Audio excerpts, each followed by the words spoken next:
evening, everybody. I hope you're having a great night.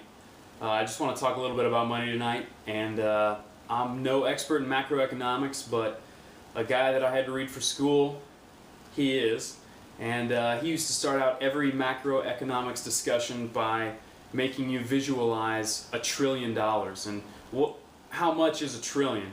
Because we can't really visualize it. Well, let's pretend we have the largest bill in circulation, a $100 bill. That's held by private owners at least.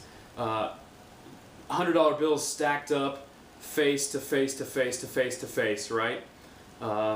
So a small amount, 10, is $1,000.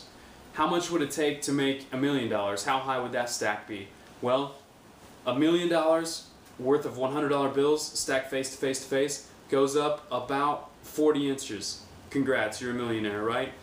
Well, what if you're a billionaire? How high would your stack be then? Well, your stack would go about 3/4 of a mile, 3,600 feet. Okay. What about $1 trillion now? Well, that stack would be, can you guess? It'd be 700 miles. So imagine you placed $100 bills, again, thin side right there, face to face to face to face along the side of the road. You could drive from South Bend, Indiana to New York City, looking out the window, and the entire time you would see the thin edges stacked face to face to face of $100 bills, driving for 12 hours. Now let's say you collected all those $100 bills and you collected $1 trillion. By the time you got to New York City, you could hand out to every inhabitant of New York City $100,000. And when you were done, you'd still have $150 billion left over. Okay? $1 trillion is a lot of money. So the national deficit, right, 15 trillion, how far does that go? Well, if we started stacking them again on the highway, the highway that we were driving from Washington, D.C., how far would we go? Well, we'd go over 10,000 miles. And I can tell you, we would go far past Beijing. We would go into Eastern Europe from Washington, D.C. On that same vein, the oil companies, since 2004, their profits went from $250 billion to $1.25 trillion.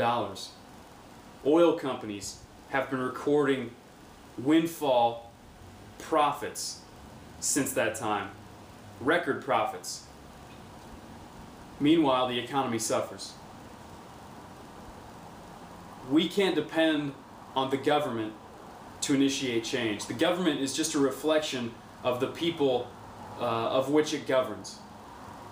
We, individuals, you, me, our families, our friends, we have to make the little, small decisions. And then together, as an aggregate, we are the ones that initiate change. But again, I'm no expert in macroeconomics, but those that are tell us, hey, national deficit is not run up by government spending. It's run up by trade deficit and our balance of payments. Okay? And our trade deficit, which is a large deficit, if you take out petroleum imports from that large deficit, we're trade neutral. Even a small trade surplus. So what am I saying? We don't need to figure out whether we need to increase taxes or cut spending. We need to figure out how we're going to get off foreign oil. Save the economy, save the environment, save our troops. Enough with funding both sides of both wars on terror. We need to reduce and eliminate dependence on foreign oil. But on that note, have a good night, guys. Never gonna give you up, never gonna let you down, never gonna run